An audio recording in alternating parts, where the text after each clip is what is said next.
generalization might be made about the national character of the people. For example, the British are often seen as a romantic people. In this light, could Huzur give his opinion on the national character of the Turks and how such a people should be approached regarding the promised Messiah? Can you understand? A little bit. What is the national character of the Turk people, according to Huzur's opinion, and how these people should be approached regarding the message of the promised Messiah? Okay, the national character of the Turkish people is that they are very rigid in certain attitudes. They are rigid in their national traditions of being a free people.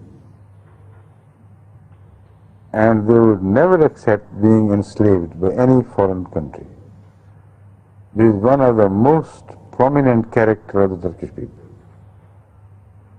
They will do anything, offer every sacrifice, but they must remain free, not under the yoke of any foreign rule. Do you agree with this character? Correct. Secondly, they love Islam, but they do not practice it. They love Islam in generality, but little do they care for Islamic values in daily life and daily practices.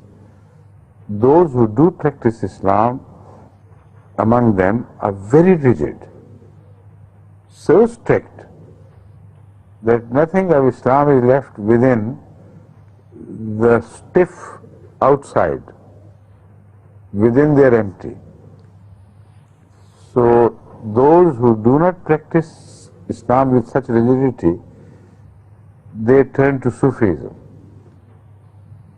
And under the opiate of Sufism, they can do anything which they like, but Islam.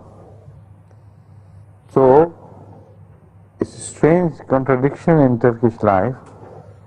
Some people are left with only utensils, which should have been filled with the spirit of Islam. Some people try to keep the spirit of Islam without utensils, so they cannot. So this, in my opinion, is the overall character of the Turkish people.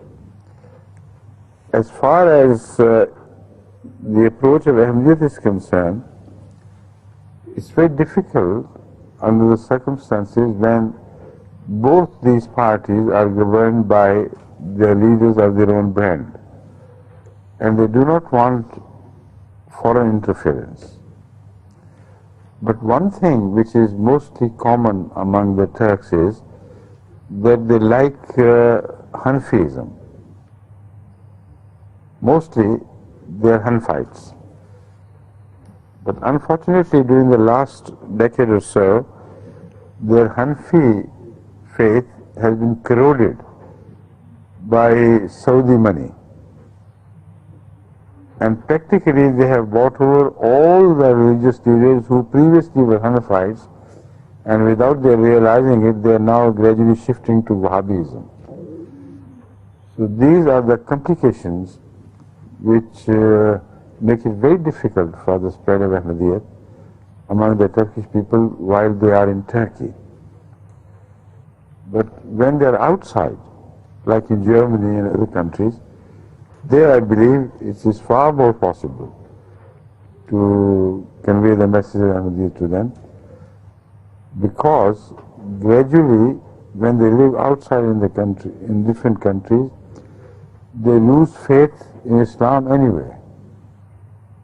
A large number among them begins to shift to Western values, and they do not care much for whatever they had inherited from their Turkish traditions. So it is such people to whom Ahmadiyyat can be introduced with its sense of rationality, with all the wisdom it carries. As a result of that, I believe these people, being wise, they will be attracted towards Ahmadiyyat far more than towards any religious explanation. Right? Being attacked, tell me straightforwardly, do you agree with this general analysis, or do you have to suggest some changes in my assessment of the Turkish people? Sir, I completely agree with you. Very good. I'm so happy, yes. Alhamdulillah. Now Aisha.